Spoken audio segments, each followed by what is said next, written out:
같이 묵상 기도 드리심으로 주일오전 예배를 주님의 이름으로 시작하겠습니다.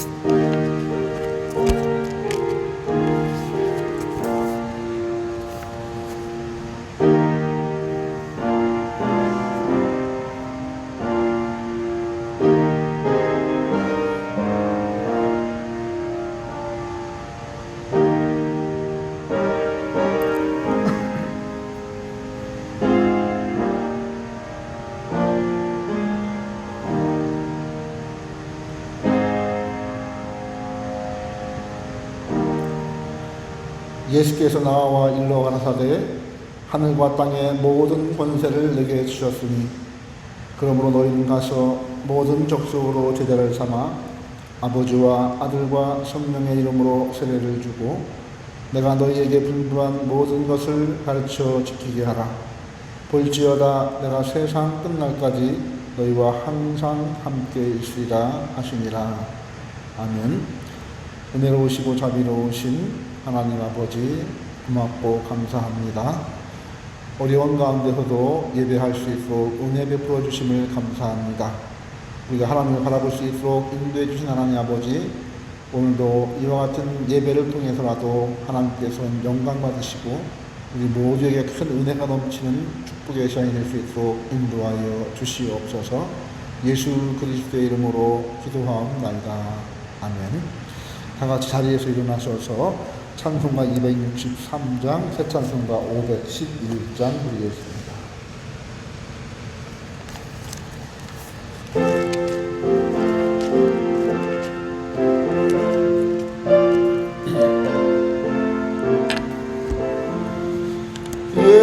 예수께서 말씀하시기를 누가 오늘 일할까 혹시 거둘 때니 누가 추수하리요.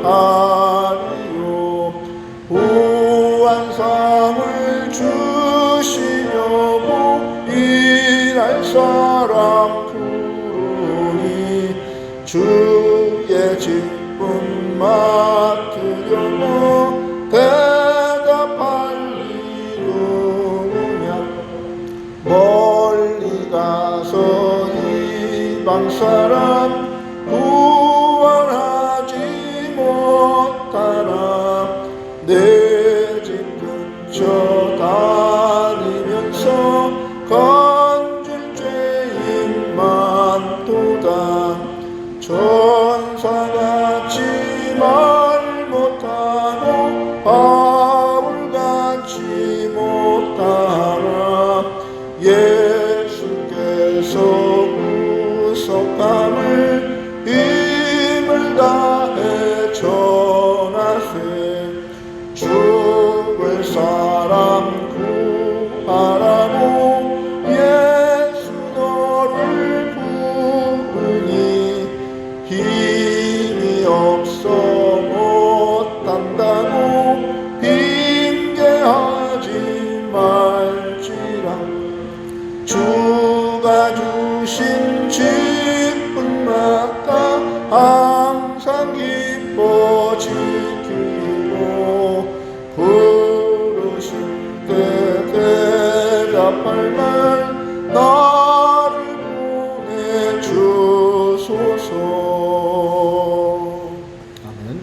교동문 33번, 새찬송가 66번, 시편 150편을 교독하겠습니다. 교동문 33번, 새찬송가 66번, 시편 150편을 교독하겠습니다. 할렐루야. 그 성소에서 하나님을 찬양하며 그의 능하신 행동을 인하여 찬양하며 나팔 소리로 찬양하며 소고치며 춤추어 찬양하며 큰 소리 나는 재금으로 찬양하며 호흡이 있는 자마다 여호와를 찬양할지어다. 할렐루야. 아멘. 사도신경으로 우리의 신앙을 하나님께 고백하겠습니다. 전능하사 천지를 만드신 하나님 아버지를 내가 믿사오며 그 외아들 우리 주 예수 그리스도를 믿사오니 이는 성령으로 잉태하사 동정녀 마리아에게 나시고 본디오 빌라도에게 고난을 받으사 십자가에 못 박혀 죽으시고 장사한 지 사흘 만에 죽은 자 가운데서 다시 살아나시며 하늘에 오르사 전능하신 하나님 우편에 앉아 계시다가 저리로서 산자와 죽은 자를 심판하러 오시리라.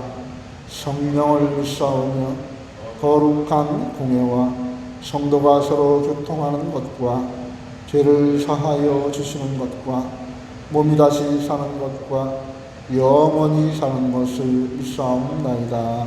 아멘. 다 같이 자리에 앉으셔서 찬송가 268장, 새 찬송가 505장을 부르겠습니다.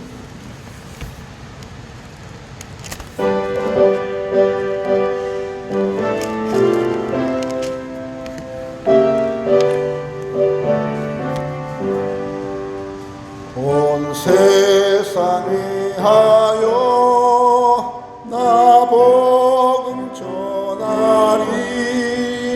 만 백성 모두 나와서 주 말씀 들어라. 죄 중에 빠져서 헤매는 자들아, 주님의 음성 곧 듣고 너 구원 받아라.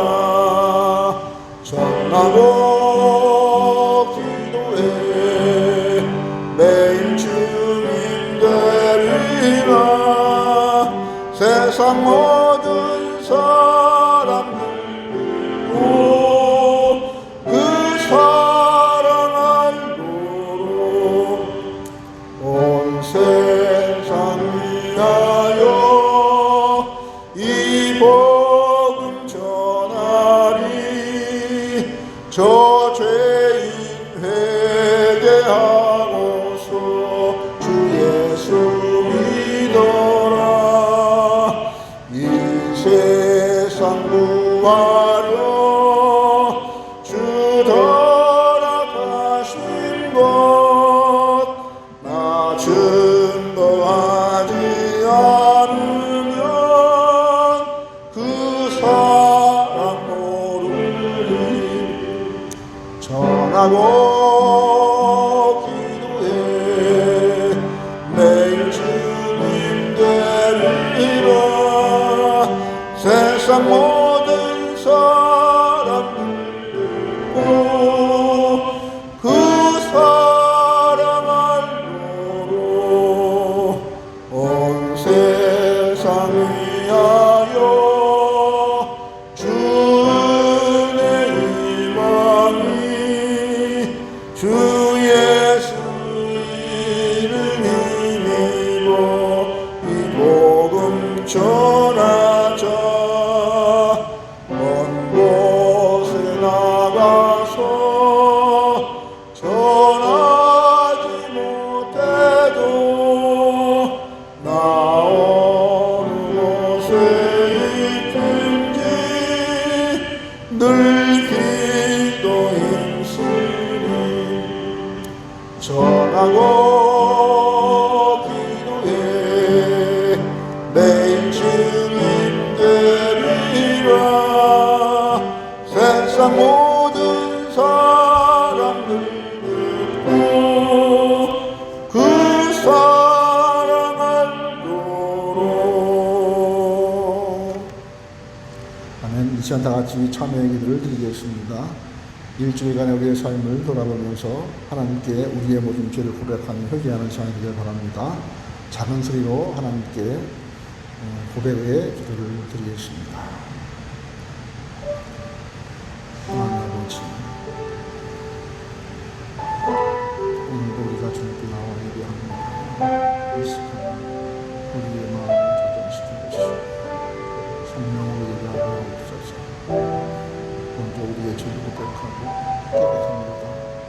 진실하고 깨끗한 신앙으로 하나님 대면을 예배할 수 있도록 뜻이와 구하시고 전능하신 아버지 하나님 성령으로 충만하여 주시고 믿음으로 충만하여 주시고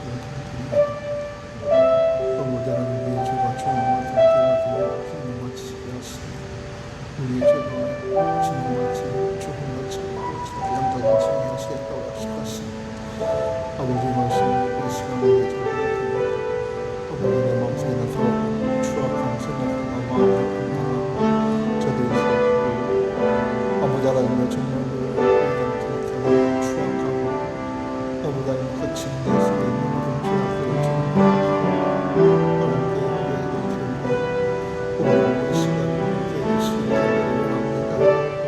내 마음이 상하고 깨끗하게 못하고 아버지 하나님과 추악하고 아버지 하나님 정말 주옵시고 오 전능하신 아버지 하나님 이 시간 우리의 마음을 주의 놀라우시는 영광 십자가의 마음을 아버지 하나님 이 시간 예수 그리스도 섬기는 마음을 신령과 진정으로 영과 진리로 함께 믿음을 축복해 주시기 바랍니다.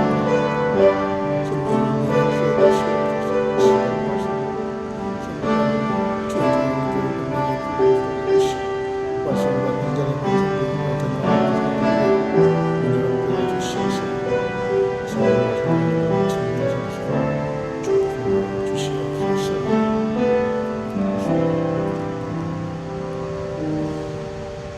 내가 진실로 너희에게 이르노니 내 말을 듣고 또 나 보내신 이를 믿는 자는 영생을 얻고 심판에 이르지 아니하나니 사망에서 생명으로 옮겼느니라.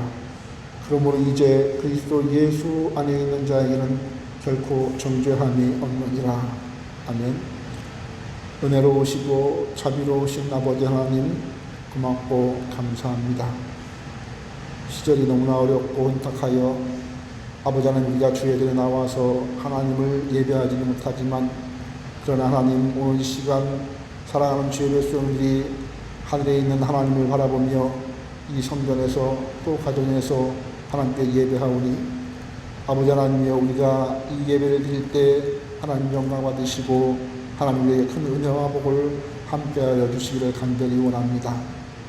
아버지 하나님 성도들은 비대면으로 하나님께 예배하지만 하나님 있는 곳 하늘에서 우리와 대면하시고 이 시간 우리의 마음을 붙잡아 주시고 우리의 마음을 위로하여 주시고 아버지 하나님 우리가 예배할 모든 순간순간마다 함께하여 주심으로 말미암아 어디 있든지 임재하여 주시고 함께하여 주시어서 임마누엘의 주님을 느끼며 예배하는 귀한 시간 될 수 있도록 아버지 하나님이여 축복하여 주시기를 간절히 원합니다. 하나님 아버지 영으로 예배할 수 있도록 인도하여 주시옵소서. 성도의 아버지 육적인 교제가 이루어지지 못하지만 영적인 교제가 이루어지는 시간 될 수 있도록 인도하여 주시옵시고 하나님과는 정말 대면하여 깊은 영적인 교제가 이루어지는 귀한 축복의 시간이 될 수 있도록 아버지 도와주시기를 간절히 원합니다. 아버지 하나님 우리의 동력이 떨어지지 않게 하여 주시고 힘이 떨어지지 않도록 인도하여 주시며 우리의 영역이 떨어지지 않도록 하나님 우리를 붙들어 주시되 성령으로 충만하게 하여 주시고 우리가 정말 더욱더 이럴 때일수록 하나님께 가까이 한 발자국 한 발자국 더 가까이 갈 수 있는 우리의 믿음을 주님께서 허락해 주심으로 아버지 하나님 이런 기회에 더욱더 우리의 믿음이 성숙해지고 성장되어질 수 있도록 아버지 도와주시기를 간절히 원합니다. 아버지 하나님여 사랑하는 주의 백성들 믿음에서 떨어지지 않도록 주님 각별히 저들을 붙들어 주시옵소서. 말씀을 깊이 늘 묵상할 수 있도록 인도하여 주시옵시고 하나님께서 나에게 정말 역사하신 그 모든 생각들을 과거들을 떠올리면서 늘 주님과 동행할 수 있도록 인도하여 주시고 하나님의 역사하심을 바라볼 수 있도록 인도하여 주시고 나와 함께 하신 하나님을 회상하며 감사할 수 있도록 아버지 도와주시기를 간절히 원합니다. 아버지 하나님이여 정말 우리가 이때에 정말 하나님께 온전한 기도를 올려드릴 수 있도록 인도하여 주옵소서. 낙심하지 않도록 도와주시고 절망하지 않도록 하나님 인도하여 주시며 이런 기회에 하나님이 주신 음성을 들을 수 있도록 도와주시고 우리가 무엇을 해야 될지 어떤 삶을 보여야 할지 어떻게 하나님을 대면해야 될지 다시 한번 생각하는 귀한 시간 될 수 있도록 인도하여 주시고 우리의 귓가에 주님께서 우리에게 말씀하실 그 말씀들을 들려주실 때에 들을 수 있는 귀가 열려져서 아버지 하나님 온전한 하나님의 뜻을 알고 깨닫고 신앙생활 감당하는 우리 모두가 될 수 있도록 아버지 역사해 주시기를 간절히 원합니다. 아버지 하나님 온 국민과 온 세계가 정말로 이와 같은 때에 하나님을 온전히 깨달아 알 수 있도록 도와주시고 하나님의 뜻을 분별할 수 있도록 하나님 아버지 인도하여 주옵소서. 서로가 서로를 원망하고 서로가 서로를 욕하고 싸우고 아버지 하나님여 정말로 잘못된 길로 걸어가지 않도록 인도하여 주시고 서로를 위해서 기도하며 서로를 용서하며 서로를 위해서 위로하며 아버지 하나님 이럴 때 정말 하나님의 사랑을 가득 품은 사람으로서의 삶을 살아갈 수 있도록 도와주시옵시고 온 교회와 국민이 하나가 되어서 인간고 잘 풀어 헤쳐나갈 수 있도록 아버지 축복하여 주시기를 간절히 원합니다. 잘못된 사단의 농락에 떨어지지 않도록 도와주시고 마귀의 유혹에 넘어가서 잘못된 길을 걸어가지 않도록 하나님 도와주시며 순간순간 우리를 유혹하는 그 모든 사단의 괴계를 나사렛 예수 그리스도의 이름으로 물리쳐 승리하는 삶을 살아갈 수 있도록 아버지 하나님이여 축복하여 주시기를 간절히 원합니다. 특별히 성광교회에 속한 사랑하는 주의 백성들을 주님 품에 안아주시고 축복하여 주시고 은혜를 베풀어 주셔서 저희들이 잘못된 길로 걸어갈 때 주의 지팡이와 막대기로 안위해 주시고 사망의 음침한 골짜기로 할지라도 해를 두려워하지 않는 믿음을 가짐으로 말미암아 늘 주님과 동행함으로써 하나님께서 정말로 귀하게 여기시고 칭찬받는 하나님의 귀한 종들이 다 될 수 있도록 아버지 역사해 주시기를 간절히 원합니다. 특별히 지금 예배하는 이 시간에 우리 모두가 마음을 집중해서 하나님을 향할 수 있도록 도와주시고 우리를 향하여 집중하신 하나님의 놀라신 축복을 받아먹는 귀한 시간 될 수 있도록 아버지 도와주시기를 간절히 원합니다.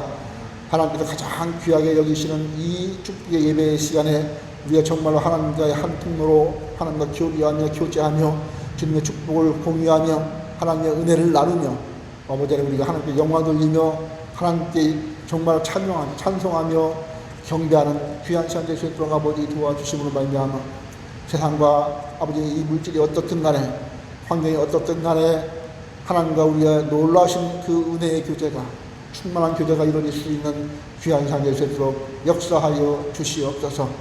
우리의 환경은 주님께서 조성해 주시고 아버지 우리 성들이 가는 모든 길에 형통케 하여 주심으로 말미암아 상황마다 난관을 풀어 헤쳐나갈 수 있는 용기와 믿음을 허락해 주시옵시고 하나님께 길을 열어주심으로 인하 주의 형통한 증거가 나타날 수 있도록 아버지 도와주시어서 건강의 문제, 학업의 문제, 직장의 문제, 아버지의 미래의 모든 문제, 사업의 문제 아버지 하나님의 정말로 우리가 걸어가는 모든 행로에 하나님이 인도하여 주심으로 말미암아 앞길이 열려지게 하시고 형통케 해 주시옵시고 아버지 많은 축복 속에 걸어갈 수 있는 귀한 시간 될 수 있도록 역사해 주시기를 간절히 원합니다. 아버지 하나님 우리가 정말로 이런 시기에 모든 일을 결정할 때 주님께서 우리에게 은혜를 주시고 성령으로 충만케 하여 주셔서 올바른 결정을 할 수 있도록 아버지 도와주시고 하나님 아버지 우리가 결정한 모든 것에 대해서 하나님께서 역사해 주심으로 말미암아 안전케 하시고 아버지 하나님의 정말 우리 걸어가는 모든 길에 주의 호의와 주의 놀라신 은혜와 하나님께서 방패가 되어지고 산성이 되어진 역사가 나타날 수 있도록 아버지 축복하여 주시옵소서. 예배할 때 방해하는 모든 흑암과 저주의 세력 나사렛 예수 그리스도의 이름으로 물리쳐 주시옵시고 어떠한 생각과 잡념들을 떨쳐버리고 오직 하나님께 집중하는 귀한 시간 될 수 있도록 인도하여 주시옵소서. 예수 그리스도의 이름으로 기도하옵나이다. 아멘.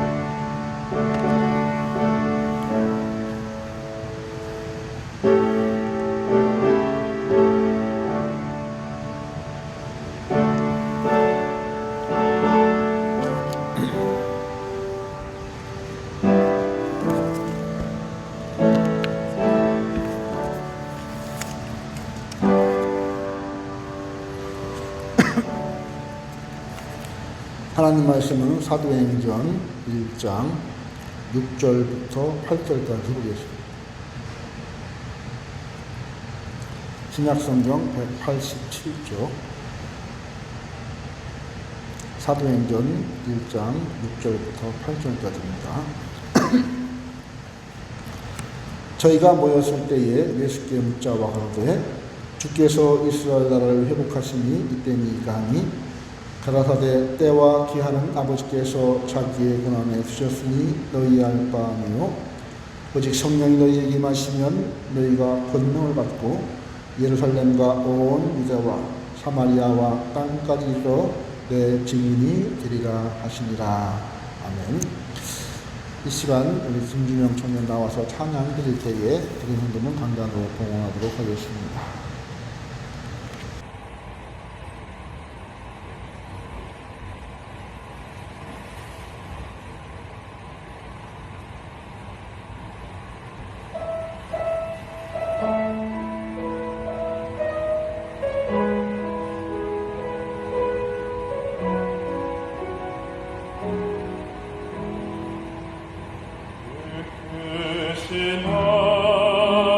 하나님의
하나님께 귀한 예물을 올려드립니다. 10의 1조 하나님께 올려드렸습니다. 감사헌금 하나님께 올려드렸습니다. 주일헌금 올려드렸습니다. 기도하겠습니다. 하나님 감사합니다. 오늘 이 시간 하나님께 나온 사랑하는 주의 백성들 주님께 귀한 것 올려드립니다. 하나님 받아주시고 하늘 창고에 보관해 주시며 이 땅에 살 동안 천국에 와서도 하나님께서 크신 은혜로 축복으로 함께하여 주시옵소서. 11조를 드렸습니다. 하나님 아버지 풍성한 복으로 함께하여 주시고 하나님 아버지 더 큰 하나님의 축복이 넘칠 수 있도록 인도하여 주셔서 하나님께서 축복하나 축복하지 않나 보라 시험하라 말씀하시는 그 말씀이 아버지 하나님여 저희 국간에 성취되어 주는 축복을 아버지 눈으로 볼 수 있고 아버지 하나님 삶으로 느낄 수 있도록 아버지 인도하여 주시옵소서. 요셉의 창고와 같은 물적인 축복과 영적인 놀라신 은혜와 복이 넘칠 수 있도록 아버지 역사하여 주시옵소서. 감사의 예물 올려드렸습니다. 어떠한 환경에서도 하나님 늘 감사할 수 있도록 인도하여 주시고 진심을 담아서 마음을 담아서 감사하게 하나님께서 우리에게 허락하시는 모든 것들에 대해 진심으로 감사하며 드린 이 예물 속에 축복하여 주시고 하나님 아버지 손으로 행한 모든 일에 감사가 넘칠 수 있는 아름다운 축복의 결실들을 허락해 주옵소서. 주일 예물 드렸습니다. 날마다 주님과 동행하게 하시고 일용할 양식 끊어지지 않게 하시고 하나님께서 인도하시는 간증과 축복거리가 넘칠 수 있도록 아버지 인도하여 주셔서 많은 사람들에게 주님의 놀라우신 은혜와 향기를 베풀 수 있는, 풍길 수 있는 귀한 성도가 될 수 있도록 인도하여 주시옵소서. 하나님 오늘 이 시간 귀한 주의 말씀 앞에 있습니다. 성령께서 역사해 주시고 말씀을 들을 때에 깨닫게 하시고 이 말씀이 역사하는 놀라우신 능력의 말씀 될 수 있도록 인도하여 주시옵소서. 예수 그리스도의 이름으로 기도하옵나이다. 아멘. 오늘 우리가 읽은 본문 8절 말씀은 주님께서 우리에게 주신 사명이자 지상 명령의 말씀입니다. 어쩌면 사도행전 전체에 걸쳐서 가장 핵심이 되는 그런 요절 말씀이라고 할 수 있습니다. 그래서 계속해서 제가 이 부분을 집중적으로 여러분에게 말씀을 드리고 있습니다. 형식적으로 볼 때에 이 말씀은 주님의 유언의 말씀입니다. 즉 주님께서 이 땅 위에 계실 때에 주신 말씀으로는 마지막 당부의 말씀인 것입니다. 그런데 일반적으로 유언이라고 하면 숨을 거두기 직전에 하는 말이 유언이죠. 그런데 예수님의 유언은 숨 거두기 직전에 하신 말씀이 아니라 승천하시기 직전에 주신 말씀인 것입니다. 사실 예수님께서는 일찍이 십자가를 지시기 전에 저 성만찬의 방에서도 유언 같은 말씀을 하셨습니다. 그러나 굳이 형식상으로 구분을 해본다면 하늘로 올려가시기 직전에 감람원에서 말씀하신 오늘 본문 8절의 말씀이 진짜 유언이 된다고 말할 수 있을 것입니다. 아무튼 우리는 비록 모든 말을 다 잊어버린다 설사손치할지라도 주님의 이 마지막 말씀만은 정말 반드시 기억을 하고 명심을 해야만 할 것입니다. 땅끝까지 이르러 내 증인이 되리라. 부모의 유언을 망각하는 자는 그 부모의 자녀라 할 수가 없듯이 주님의 유언을 명심하지 못하는 자는 하나님의 자녀라 말할 수가 없을 것입니다. 오늘 본문 말씀은 저희가 모였을 때에 예수께 묻자와 가로되라면서 제자들이 끈질기게 질문을 하는 데로부터 시작이 되고 있습니다. 이스라엘 나라를 회복하심이 이때입니까? 이 질문은 저들의 고정관념을 나타내는 정치적인 고정관념을 나타내는 그런 말이라고 볼 수 있습니다. 저들이 간절하게 기다려왔던 소망이었던 것이죠. 흔히 말하는 메시아 대망 사상이었던 것인데 이것은 이스라엘의 혼이라고 말할 수 있습니다. 정치고 경제고 문화고 할 것 없이 모든 게 다 엉망이어서 무엇 하나 기대할 것이 없었습니다. 그래서 이들은 이때만을 일구어심으로 앙망하고 있었던 것입니다. 그런데 그들은 이 문제를 정치적인 문제에서 생각을 하고 있었던 것입니다. 나라를 잃어버렸기 때문에 나라 찾는 것을 그들은 소망했습니다. 가난했기 때문에 예수님의 오병이어의 기적을 보고 잘 먹고 잘 사는 그런 부한 나라가 되기를 원했던 것입니다. 억눌려 살았기 때문에 자유한 나라가 되기를 소망했던 것이죠. 흩어져 살았기 때문에 함께 모여 살기를 소망했습니다. 하도 억울하게 살다 보니까 다윗의 권세를 회복해서 우리도 한번 좀 빛을 두고 살아봤으면 좋겠다라고 해서 간절히 소망했던 것이죠. 이것은 어떤 의미에서는 너무나 자연스러운 그런 소망이고 욕망이라고 할 수 있을 것입니다. 그렇게 살아오던 저들인지라 예수님의 공생의 3년 동안에도 기회가 있을 때마다 여쭤보는 것입니다. 이때입니까? 저때입니까? 언제 가야 그런 일이 있겠습니까? 이제나 저제나 하고 메시아 왕국이 하루속히 이루어지기를 애타게 고대하는 것이었습니다. 엄연히 눈앞에서 메시아이신 예수님을 보면서도 저들은 정치적인 엄청난 변화의 변혁이 언제가 있을지, 세상에 뒤집어지는 그 대사건이 언제가 일어날지 몰라서 늘 그것만을 생각하면서 조바심이 났던 것입니다. 그런데 심지어는 예수께서 십자가를 지신 다음에도 저들은 이 문제를 노골적으로 말하게 됩니다.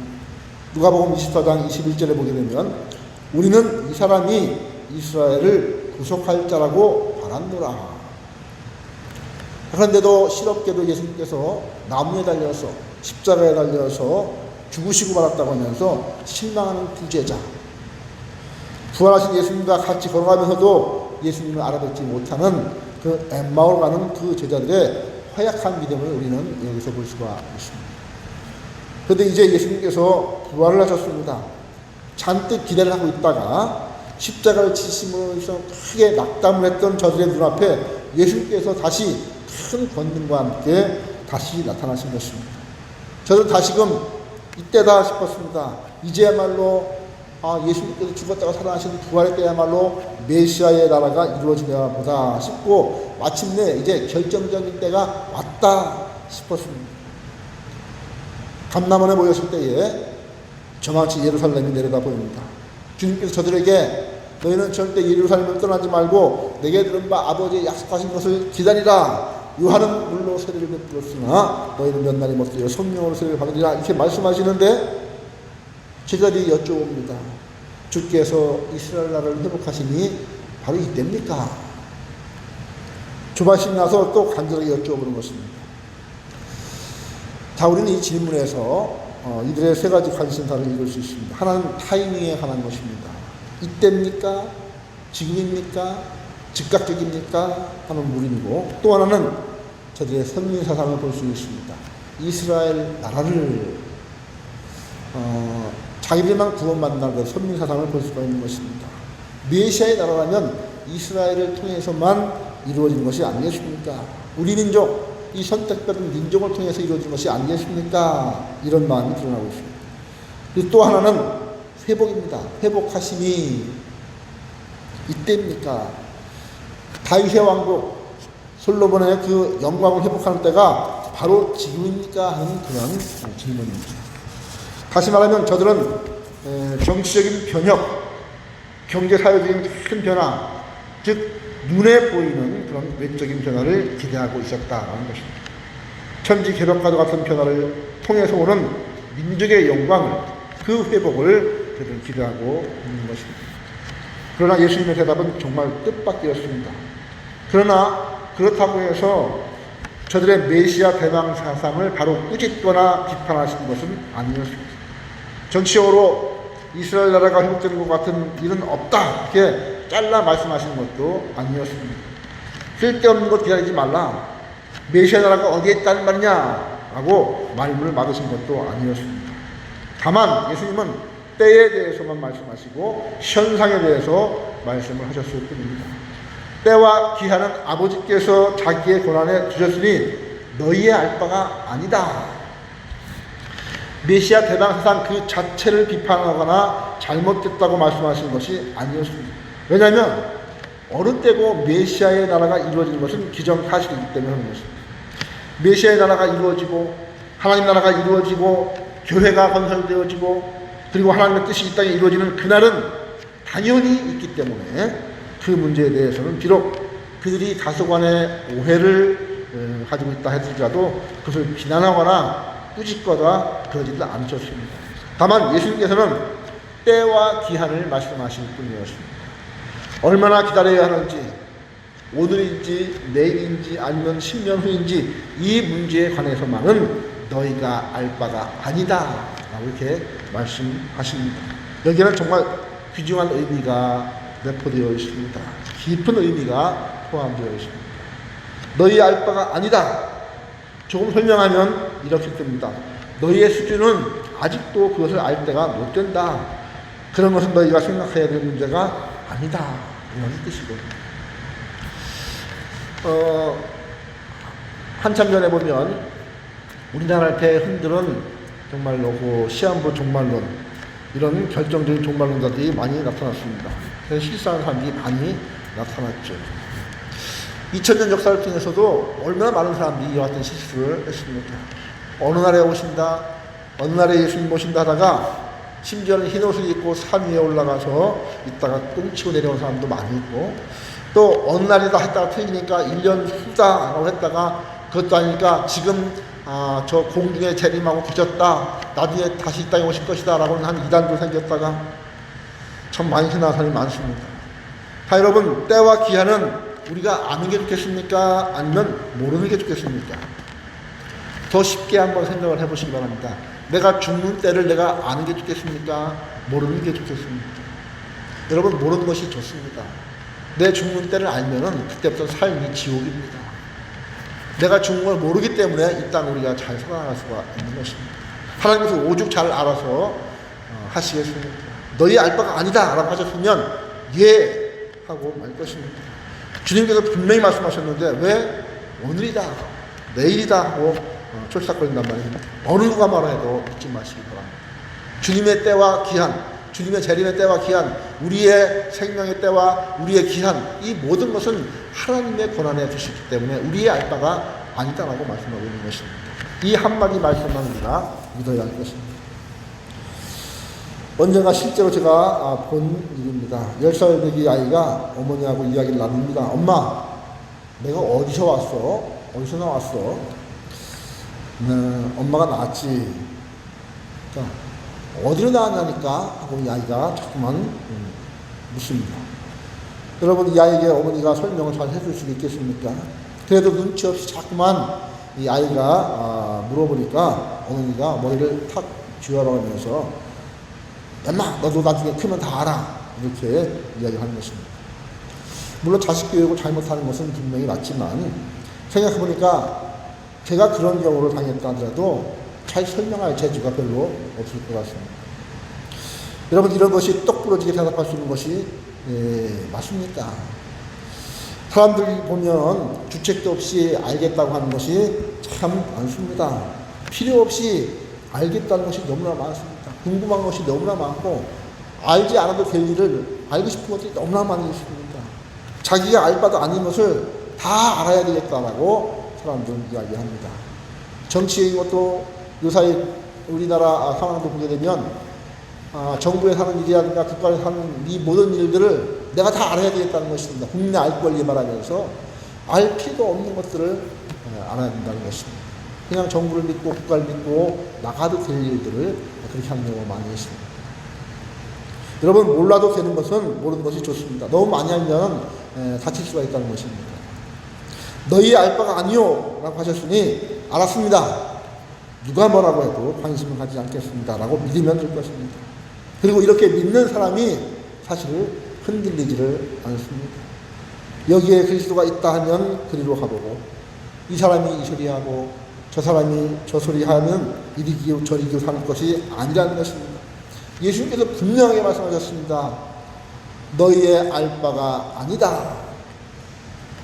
그러므로 하나님의 권한에 속한 것이지 내 문제가 아니라고 믿는 겸손이 정말 필요한 것입니다.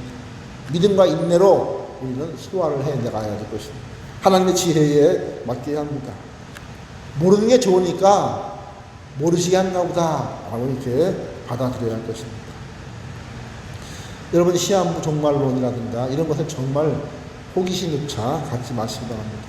언제 오실까 하는 문제에는 관심을 줄 것이 아니고 우리가 관심 가져야 할 것은 따로 있습니다. 그것이 무엇입니까? 땅끝까지 이르러 내 증인이 되리라. 공연히 천지개벽 따위에 마음 쏟지 말고 우주가 어떻게 돌아가고 세계가 어떻게 망하고 이런 데는 관심을 두지 말고 주께서 내게 맡기신 일이 무엇인지 거기에 오직 충실할 것입니다. 땅끝까지 이르러 내 증인이 되리라. 여러분, 예수님의 대답은 문법상으로 보면 미래 수동 형태입니다. 단어는 두 단어이죠. 능력을 받게 되리라, 증인이 되리라. 이 말을 우리말로 하면 능력을 받게 될 것이다, 증인이 될 것이다, 이런 뜻입니다. 두 말씀 연결되어 있습니다. 능력을 받게 될 것이다, 그러면 증인이 될 것이다 라고 말씀하시는 것입니다. 문제는 세상이 아니고 정치적인 문제가 아니고 우주적인 문제가 아니라는 것입니다. 중요한 것은 너희가 권능을 받을 것이고 증인이 될 것이다 라고 말씀하시는 것입니다. 가끔 우리는 성경에 없는 비성경적인 이야기를 많이 듣습니다. 증인이 되라, 이런 비성경적인 이야기를 많이 우리는 듣습니다. 증인이 되라, 이 말은 성경에 없습니다. 증인은 되란다고 해서 되는 것이 절대 아닙니다. 예수께서 무엇이 부족하기 때문에 하나님께서 무엇이 염려가 되어서 네가 좀 증인이 되어라 이렇게 우리에게 말씀하시겠습니까? 성경을 똑바로 알아야 됩니다. 증인이 될 것이다. 마가복음 16장 15절에 보면 너희는 온 천하에 다니며 만민에게 복음을 전파하라 이렇게 말씀하십니다. 복음을 전파한다는 말과 증인이 될 것이다라는 말은 다른 말입니다. 여러분, 우리는 이것을 분명히 생각해야 됩니다. 증인이 될 것이다. 가끔 보면 별 생각 없이 하나님, 내가 증인 되겠습니다, 주님께서 증인되라 말씀하셨지 않겠습니까? 내가 증인 되겠습니다 라고 하는 사람이 많습니다. 예수님께서는 절대로 그런 말씀을 하신 적이 없습니다. 증인이 되리라, 투가 아니라 투비던입니다. 주동자가 하나님이시죠. 하나님께서 되게 하실 것이다. 하나님께서 너희로 증인이 되게 하실 것이다. 그래서 너희는 앞으로 몇 날이 못되어 증인이 될 것이다. 하나님의 역사하심으로 말미암아 그렇게 될 것이다. 이 말씀인 것입니다. 자, 그런데 문제는 그렇게 되기 위해서는 권능을 받아야 한다고 말씀하고 있습니다. 권능을 받고 나서야 증인이 될 수 있다라는 것입니다. 그런데 헬라어로 듀나미스라고 하는 이 권능은 이것도 내가 받고자 해서 얻어지는 것이 아닙니다. 오직 성령께서 내게 임하심으로 저절로 받게 되는 것입니다. 그래서 우리는 권능의 성격을 다시 한번 깊이 생각을 해봐야 하겠습니다. 이것은 뭐 세상을 개혁한다거나 이스라엘 백성들이 믿는 천지개벽을 한다거나 뭐 혁명을 한다거나 이런 권능이 아닙니다. 천지개벽시키는 권능이 아닙니다. 전광 목사처럼 나와서 사회를 개혁시키는 그런 능력이 아닙니다. 자기는 성령의 본체라고 말하면서 자기에게 능력이 있음을 막 이야기하는데 그런 능력이 절대로 아니라는 것입니다. 외적인 변화를 일으키는 권능이 절대 아니라는 것입니다. 여러분, 이 권능의 내용은 제자들을 향한 예수님의 말씀입니다. 제자들이 자신 안에서 일어나는 변화의 권능인 것입니다.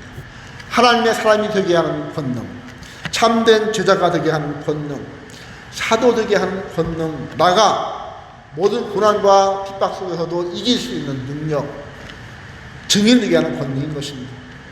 비겁한 제자, 도망간 제자, 형편은 제자였지 않습니까? 12제자가 다 엠마오로 갈릴리로 도망갔지 않습니까? 비겁했지 않습니까? 그런 비겁한 제자들을 변화시켜서 능력의 증인이 되게 하는 권능인 것입니다. 이것이 가장 귀한 권능이고 중요한 권능이고 최고의 권능입니다. 여러분, 성경 말씀을 자세히 보십시오. 성경이 말씀하시는 권능이 무엇입니까? 이것은 원수를 때려 부시는 그런 권능이 아닙니다. 우리도 억울하면 때로는 그런 생각이 들 때가 있고 그런 기도하는 사람들이 있습니다. 하나님, 나에게 능력 주셔서 저 원수를 때려잡게 해달라고 기도는 참아 못하고 생각하는 사람들이 너무나 많지 않습니까? 그런 권능이 아니라는 것입니다. 세상을 불러엎는 권능이 아닙니다. 로마 정부를 때려 부수는 그런 권능이 아니라는 것입니다. 성경이 말씀하시는 권능은 무엇입니까? 자기를 이기는 권능입니다. 자기를 이기는 권능. 비거습하는 사람들이 변해서 용기 있는 사람이 되는, 그래서 핍박도 죽음도 두려움 없이 담대하게 받아들이는 그리스도의 참 증인되는 그런 권능인 것입니다. 여러분은 무엇을 위해서 기도하십니까? 기도하는 내용이 무엇입니까? 하나님, 내가 잘되게 하고 나를 방해하는 모든 사람들을 무릎 꿇리게 하시고 뭐 이렇게 기도합니다. 중요한 문제는 나 자신을 이기는 것입니다.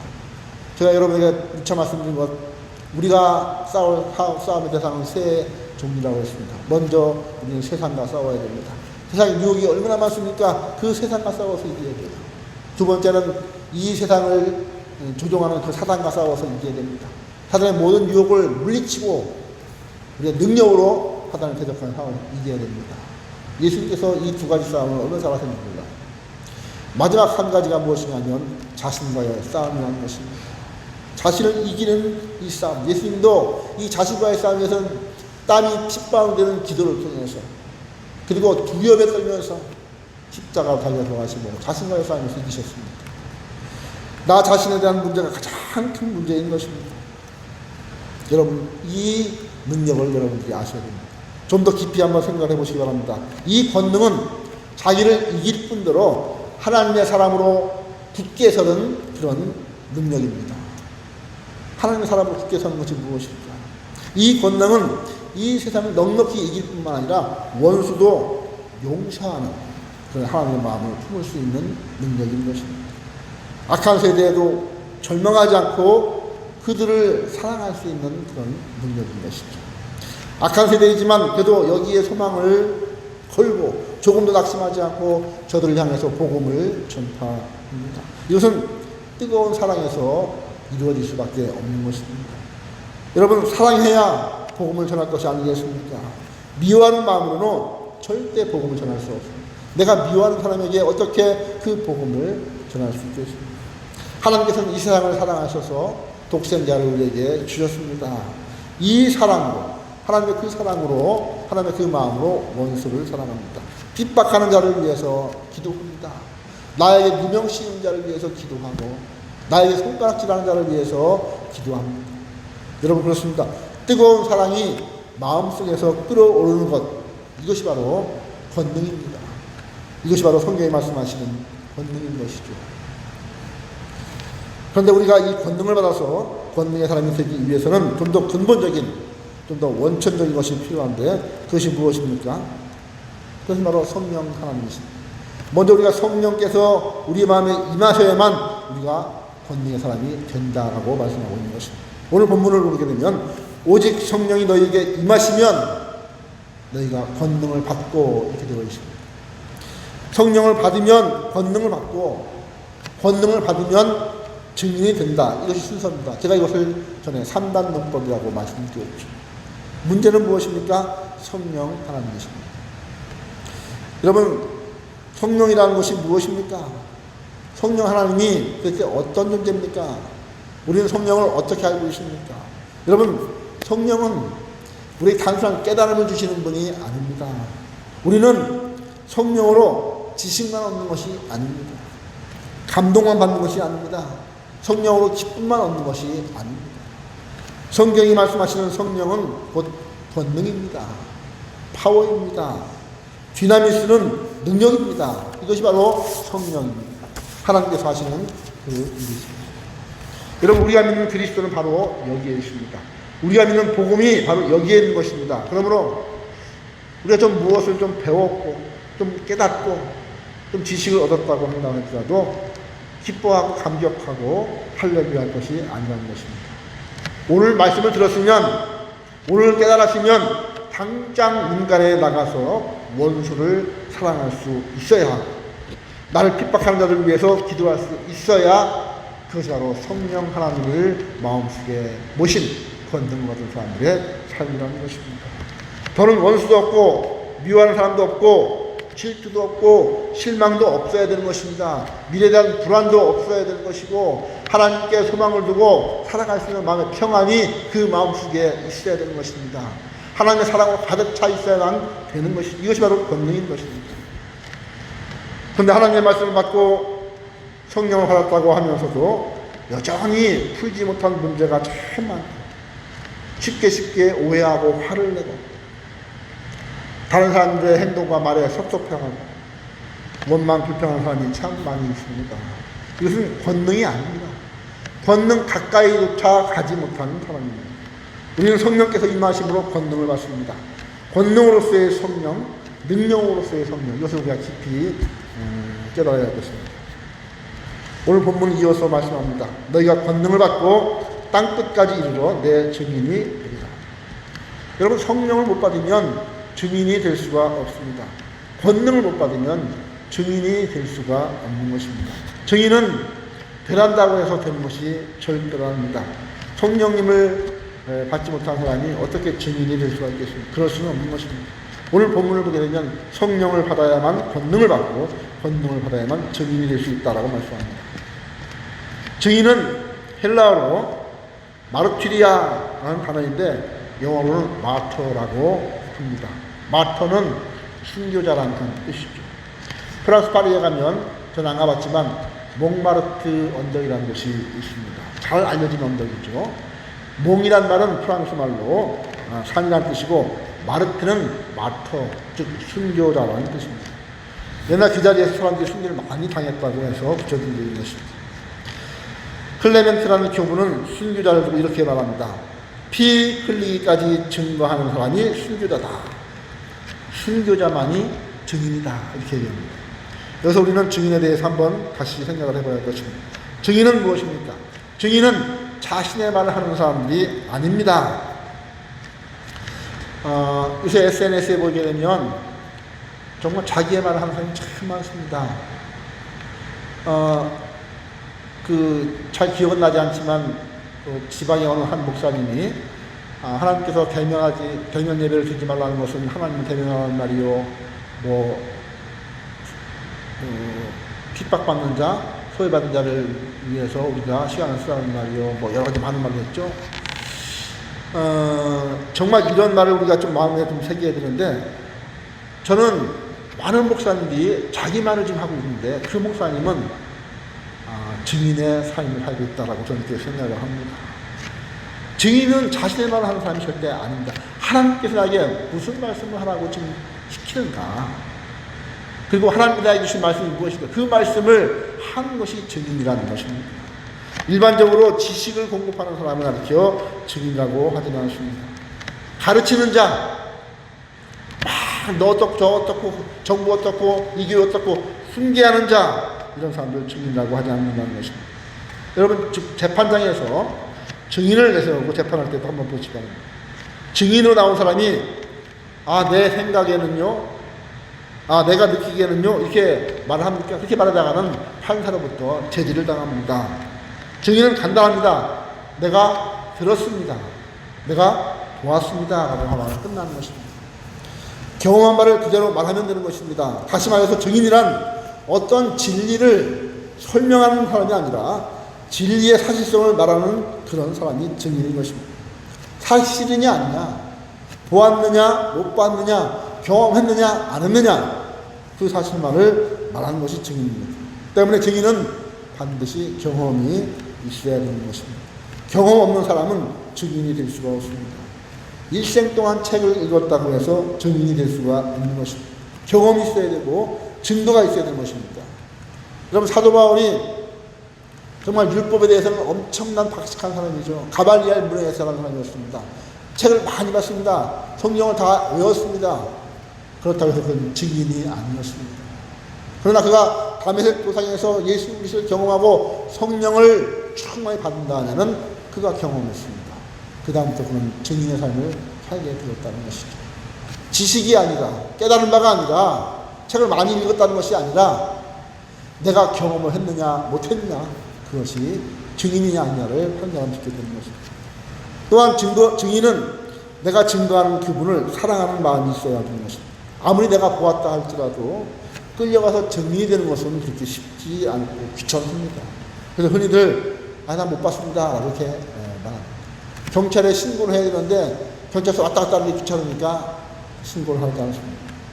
여러분, 그렇습니다. 서로 사랑하기 때문에 내가 사랑하는 저분이 억울하게 고생을 하고 있기 때문에 부끄럽지만 귀찮지만 그것을 떨치고 증인으로 나설 수가 있는 것입니다.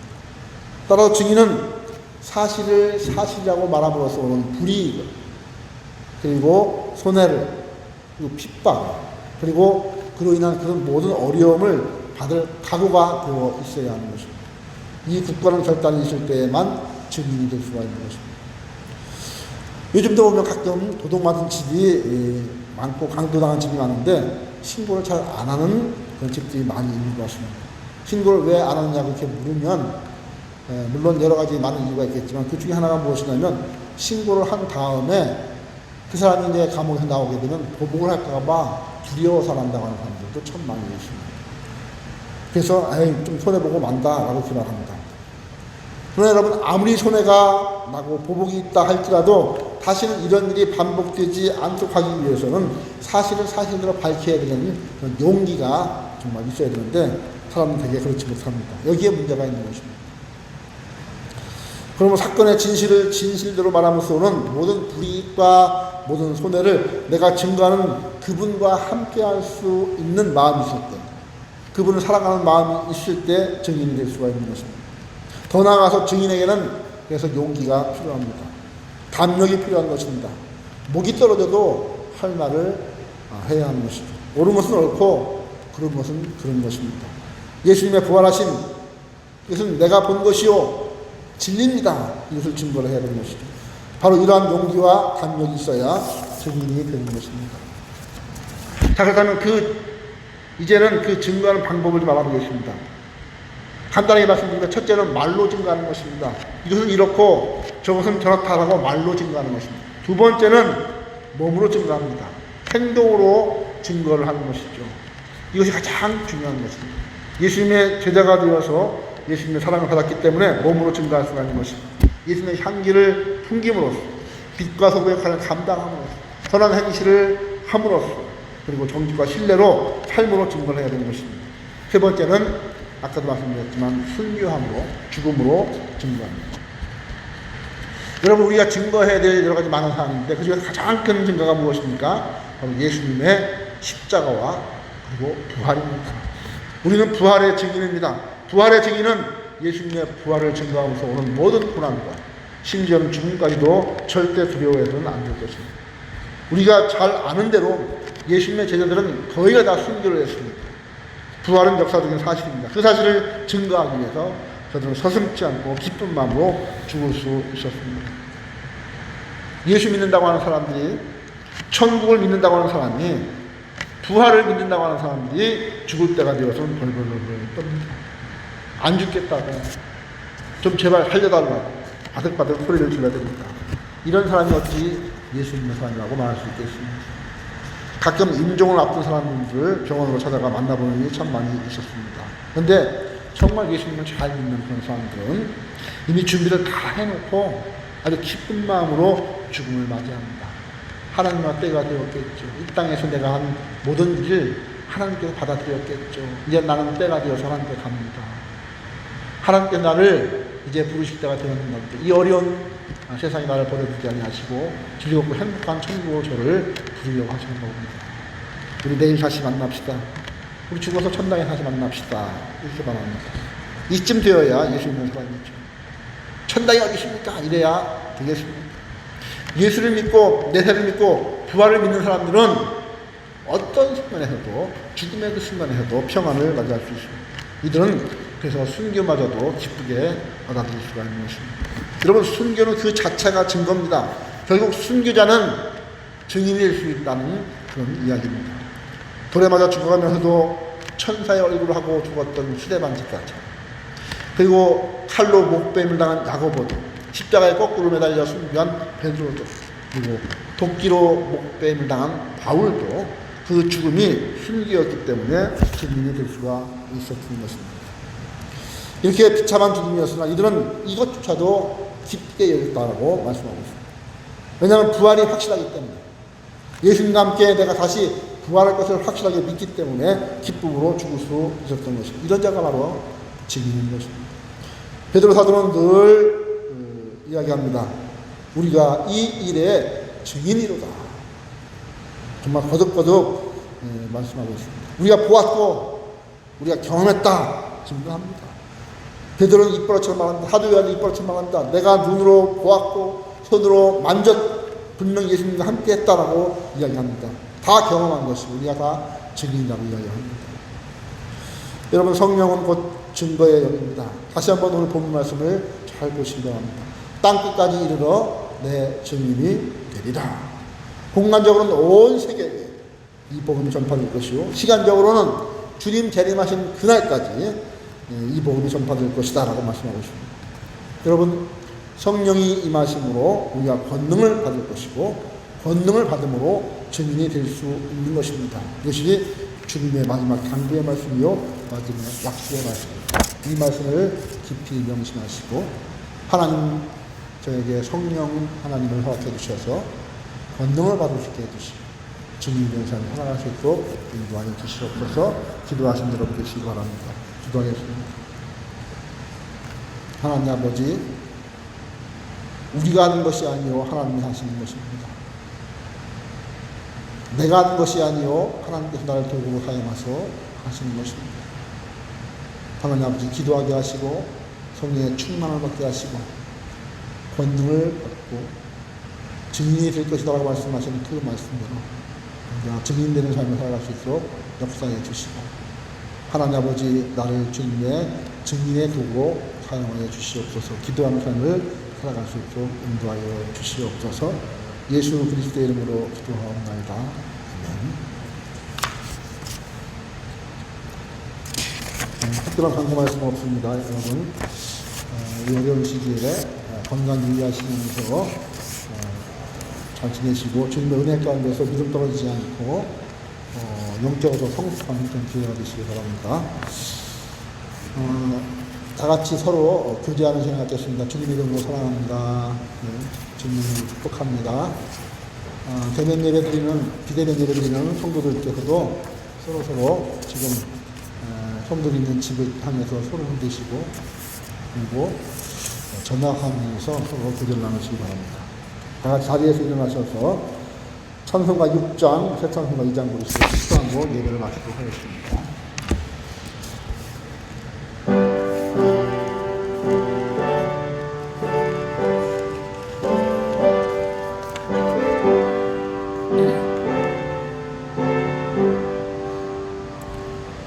찬양 성부 성자 성령 삼일체 수계 영세 무궁 아기까지 영광을 돌리세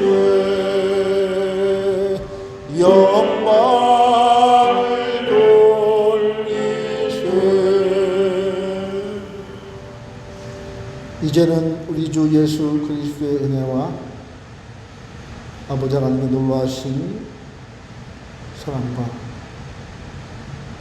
성령의 충만하신 놀라우신 능력의 역사하심,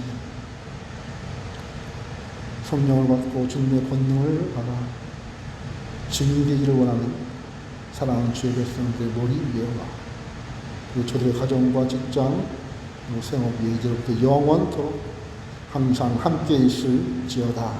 아멘.